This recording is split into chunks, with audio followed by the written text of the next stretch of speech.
You are listening to I Am Refocused Radio with your host, Shamaya Reed. This show is designed to inspire you to live your purpose and regain your focus. And now, here's your host, Shamaya Reed. Hey, welcome to I Am Refocused Radio. Once again, we are here today, and just like any other time, we have a special guest. Today, we have a true honor talking to Kaili Worthy. She is going to share with us not just her industry of TV, movies, all that stuff. She's a whiz when it comes to that stuff, but she also is an author. And we're going to learn more about all the amazing books she has written. She has not just written one, she has written many books. So this is someone who's like a heavyweight champ. She knows what she's doing, and she's here to pay it forward for our audience. So first and foremost, Kay, I just want to say thank you for taking time, clearing your calendar. How are you doing today? I'm doing great. The Dodger parade is going. Oh, you're going to be one of those. All right. So you from, you're a Dodger fan, or you from Los Angeles, or both? Yes. Hollywood, Los Angeles. I love that. Okay. So congratulations to Dodgers fans. I'm sure that was a nice payback from what happened with Mookie, and the people in the stands were kind of going a little crazy, but he got payback. There you go. Once again, we are here talking about another amazing success story, because you have a story that it plays before you wrote books. So kind of share with us a little bit about your background. Yeah, so I got a degree in communications, radio, TV, film, and a master's in business. And I was working in Hollywood. I worked in Hollywood for about 3 decades, and from screenwriting, directing shorts, working with some of the top people in the industry. Lew Wasserman, if you know who he was instrumental in crafting the industry with innovation, and he was an agent originally for people like Ronald Reagan and Jimmy Stewart. And I worked with him for about 10 years, and he was a fantastic mentor and man. And then I ended up at DreamWorks, which is Jeffrey Katzenberg, David Geffen at the time, and Steven Spielberg, and worked there and helped write, did some shorts and directed, written, and produced shorts. We had film festivals and things like that at the studio, and I had a first and last, which means you get to write. If you write a screenplay, you submit it to them first, and if they want to bid on it, they will. Or if you go outside of that and someone else bids on it, they get a last, so they get to bid on it again. However, my books, which we will talk about later, are strong female intelligent characters, and I was repeatedly told that female characters aren't marketable. So that's why I took the leap. I love that. And people are listening to this and watching this on YouTube. You can go visit her website, kailioliver.com. Before we get into books real fast, let's talk a little bit about just the rich experience that you just kind of displayed for us. One, that is awesome. That's like a wild dream for someone who might be an amateur and they want to get into what you were able to experience. Kind of share with the audience a little bit the wisdom and just some of the things you were able to learn along the way as you were a part of these great platforms. Absolutely. If you're somebody who's interested in getting into Hollywood, a degree helps you, but definitely allows you to get into some organizations that you otherwise wouldn't get into, such as I think Motion Picture and the Television Academy have student programs. That's a great way to get in. Network. I know we like to stay home on a Friday night, but if there's a good gig going on and you're invited to it and it has to do with Hollywood and the entertainment industry, go. I used to drive 2 hours one way to go to events and network and meet people. And a lot of those people are probably doing the same thing you are. And one person might know of an opening or something, and another, or you might, and you help someone, and you build that friendship as you go along in your career. So that is always great. If you are making short films or TikTok and doing short films, submit them to short film festivals. There's a million of them.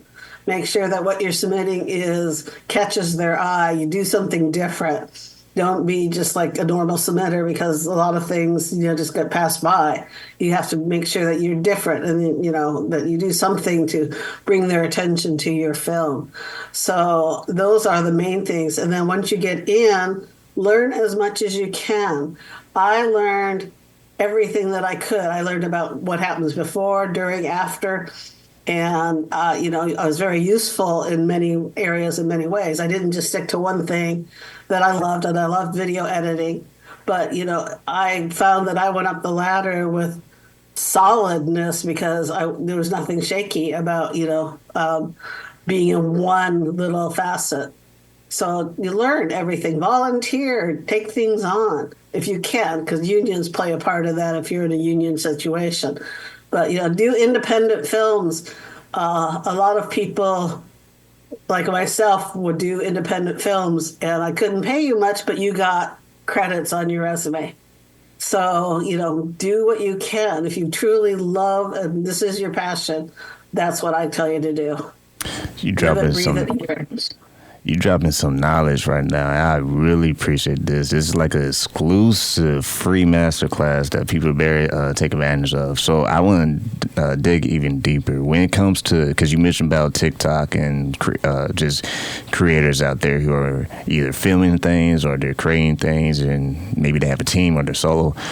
Kind of break it down a little bit further as far as like someone like yourself who's been in the industry. What are some of the things that they're kind of watching maybe on social media as far as the creatives that, or are they watching, or do they have a team of people that are watching social media to see maybe that raw talent of an editor, videographer, or writer? I don't think that the mainstream Hollywood is searching for talent.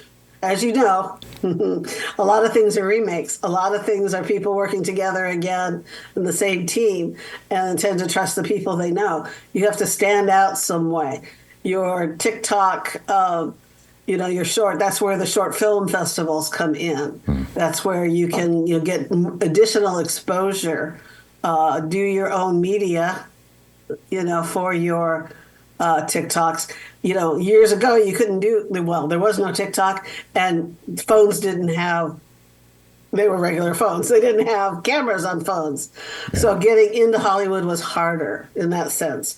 But at the same time, everybody can do a TikTok, learn how to edit and do it all from their home. And that creates more competition, right, out there. So creativity is something, and then sharing it and reaching out to those decision makers. Like if you go to a function that you've joined and there's someone there, make sure to say hi. Hey, can I reach out to you or ask for informational interviews?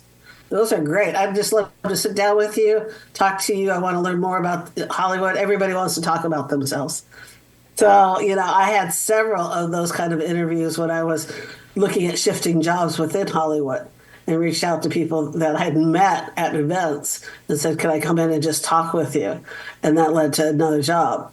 So that's always, if you can't get in the front door, use a window, use the chimney, get in some other way. Once again, listen to Refocus Radio and watching us on YouTube. We're talking to our guest today, K.A. Oliver. You go to her website, kaoliver.com. We will get her book real quick, but I'm trying to do justice for all the aspiring film directors and writers out there. For those who are they're actually semi-professional or pros at this, but maybe they hit plateau. Maybe they went through the whole school process and they graduated and all that good stuff. And maybe they might even have some great things on the resume and portfolio. What would you say based on your polished just background, being in the industry and being an insider, what are some of the things that they can do to kind of break through that place where they feel like they just kind of plateau and they're just not feeling that flame that they used to have? They got to get that flame back. Don't let your dreams fizzle out. Believe in yourself and trust in yourself and keep moving forward. Even if you get, they normally say you get 9 no's and the 10th one's a yes. Yeah. You just need to keep going, because if it's a no, it just means now you know not to bother that person. Move on to someone else. Keep trying, keep going. You'll find the right fit. Make sure what you're sending to somebody is the right fit. Do they make that kind of movie? You know, I remember talking to Jackie Chan, and I had a small short drama I wanted to do. And I talked to him about doing a drama film because that's what he wanted to do. And had his schedule be looser, I would have shot a drama film with him in it so that he could show studios that he could do drama. Find out that information, right? That would have, not only would the film have taken off because Jackie Chan was in it, but he would have used it because he wanted to do drama. And he kind of left Hollywood because of that, because they kept putting him into the same role, and he wanted to branch out. So, if you find out something like that and that's your genre, that's something that you want to do, hit somebody up for it, because that's a great way for them to show their talent as well. So think outside the box. Think creatively. All solutions, any problem in life, you sit down and creatively think, you'll solve it. So just, no matter what it is, finances or anything, creatively think, try to learn about somebody. If you admire somebody, and I do admire Jackie Chan, if you admire somebody, find out what they're into, what they're interested in. Maybe you'll read an article somewhere about, one day I'd like to make this kind of film. And you're like, let me see if I can, help swing that and approach them on it. So, it's research. Yes, research. But you know what? You're getting somewhere with that research, and you're learning more when you research. So you never know, because when you get the opportunity to talk to somebody, you want 2 or 3 ideas. You want to present the idea you want to present. But whenever you get the 5 minutes with somebody in an elevator, right? They call them elevator pitches for a reason. Have a couple of other things in your back pocket, because if they go, well, I'm not interested in a romance, but I'm more looking for Westerns. Well, funny that you mentioned that, because I also have, right? I have a comedy, I have a drama, So always make sure that you have other ideas in your back pocket when you get that chance to meet with somebody. And one more question before we make the segue to your books. My last question would be for those, you kind of touched on collaboration, but when it comes to like the indie world, you can educate me and the audience on that. But how does that work based on what you've seen too, maybe seeing indie professionals outside maybe the system, maybe collaborating together? How would you share your wisdom on that? Well, I love doing indie stuff, actually, because you have less influence from the executives and everybody in the industry when you're doing that. But you can reach out. A lot of indie people, there's indie websites looking for people to participate in their films or TV shows that they do. There are some, out here anyway, in LA, I'm sure in New York and some other cities, they have ads. They put out ads saying, I'm looking for a, assistant director. I'm looking for a cameraman, I'm looking for. And the other thing is, I, as an indie producer, would reach out to colleges and I would say, I'm making an independent film. Can you put a flyer on your bulletin board and have them reach out? Because you get extra as an indie producer. A lot of students can get cheaper insurance for the film, cheaper camera rentals and stuff like that. So it behooves you, and they get the experience and the credit. So look at all different places to see what you can do. But if you're not in the industry, an indie film's is an easier way to go. Once again, you're listening and watching on Refocus Radio and talking to our guest today, K.A. Oliver. Go to our website, kaoliver.com. And without further ado, let's segue into your books, because you have many books that you've written, not just one. Kind of remind the audience the story behind, you said earlier in the interview how you wanted to focus on women characters. So kind of touch on the inspiration behind that. Absolutely. So when I realized that my screenplays weren't going to get any mileage at this time, maybe the future will be different, I decided that I would take the leap and trust myself in writing my first novel, which was called Disturbed Tombs. And it came from a question, why do we excavate all of the mummies we find in Sudan and in Egypt, and our graveyards are sacred? Are we disturbing their peace? So I wrote a fiction novel exploring that idea, and it won 4 awards. So I knew I was on the right track. The lead character is a strong female character, and intelligent. She is an archaeologist, and they make this discovery to be able to speak to spirits when they have their mummy on a different level than a paranormal investigation.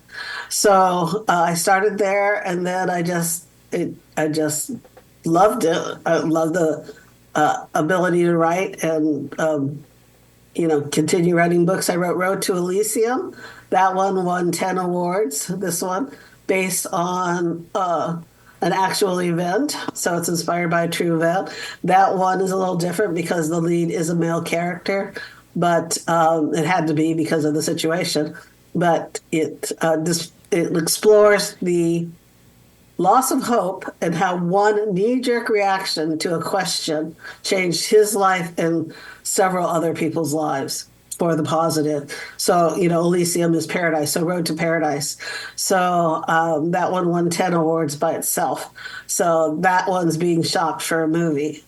Funny enough, right? Congrats on that. So, yeah, and then I have Cozy Mysteries, which are really hard-boiled mysteries because I'm not a sappy writer. I like to write real life. I like to write action and adventure. Those are the books I like to read. And so I have the other ones that are cozy mysteries with murder and solving murders, and the murderer's still alive. And one in particular, a woman inherits a house and finds a confession letter of a serial killer in 1909 no one even knew he was a serial killer. And they thought all the women were just missing back then because they didn't have the technology of today. And she goes to find, where the women are and who did he kill and how did he kill them. And, so that kind of deep, thought. And I really like strong, independent characters for both the male and the female, both with flaws, both work through your issues while, discovering or solving a mystery. So I like that. When I listen to you speak on your books, it's not like just someone who just like randomly writes something. Like you have this rich experience of TV, film, degrees, MBA in business. You have all these like ingredients that kind of it funnels into your book projects. For the audience, kind of touch on how that rich experience has maybe enhanced how you develop these characters. Absolutely. Well, both are forms of storytelling, obviously. One is a visual form. So, if you want to, say something about a character, the way that in film, the way they dress, how they move, what they enjoy as their hobbies within your book describes more, or in the film describes who they are, right? If you want to show that someone's really mean, you see up front at the beginning of the movie, you'll see them kill somebody for a little cause. In the books, you have to write about all that. You have to write about what they're wearing. You have to write about their emotions and their feelings and how callous they are if you're writing about someone who's, a mass murderer. And so you write more of the description and everything in a book. Now, Steven Spielberg, who I worked for as well, he likes to take a laugh into a cry, a scream, or a scream into a laugh. And so in my books, I don't foreshadow much either because I don't like foreshadowing. Because I myself, as someone who's worked in the industry, watch a foreshadow and go, okay, I already know what the movie's about, So you might be reading something and you think something's going on, and then all of a sudden, snap, the next line says something hilarious, right?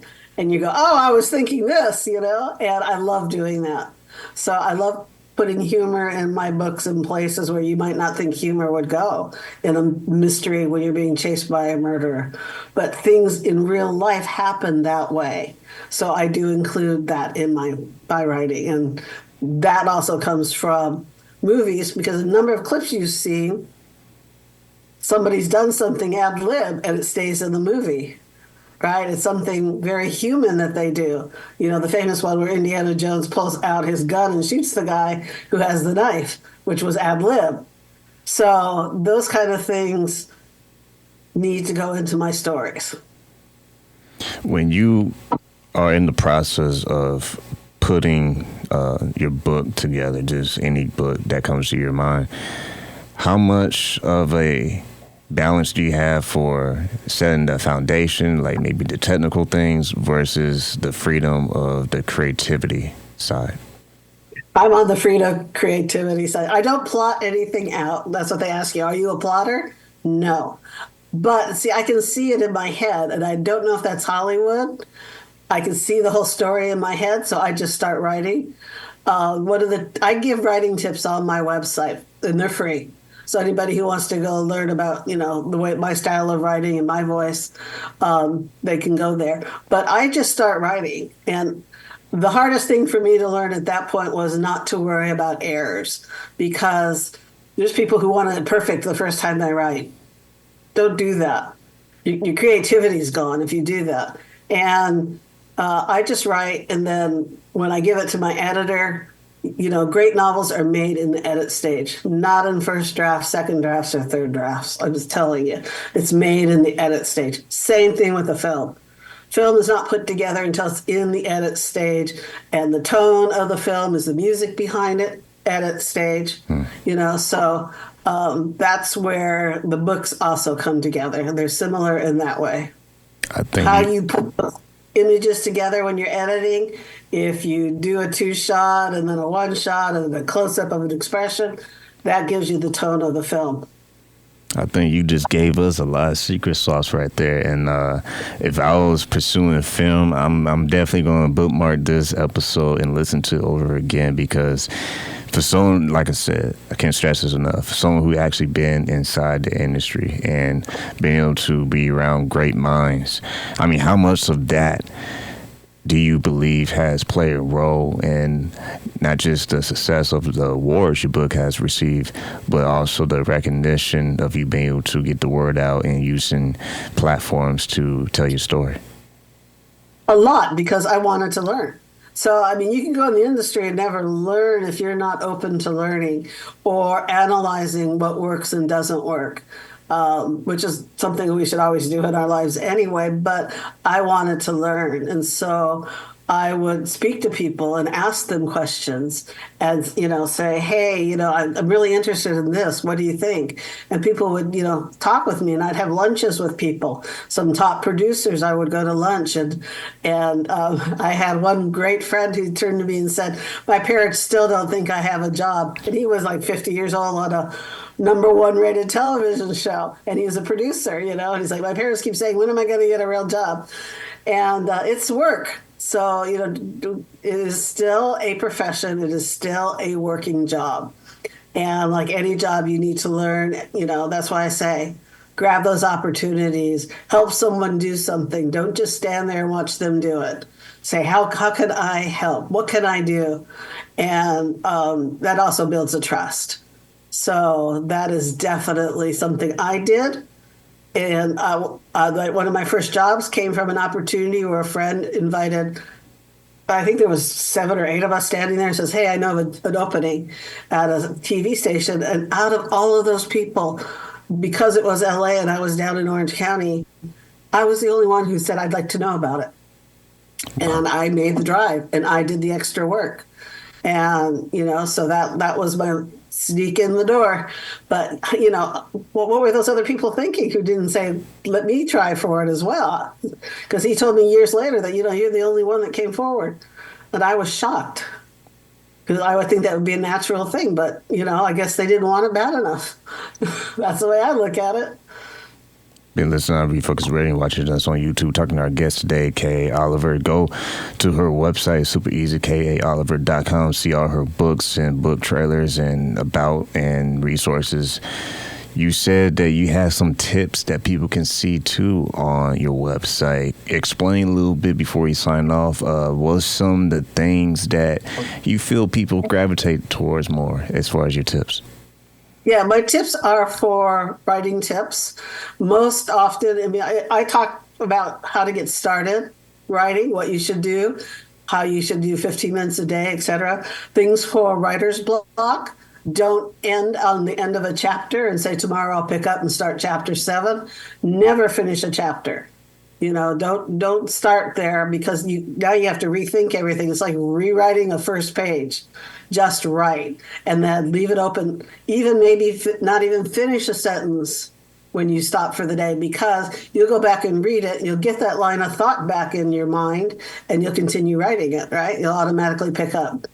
How to create your characters. I cheat a little bit. All of my friends, I started using their first name and asked them, what last name do you want for a character in the book? And this is what she or he is going to be.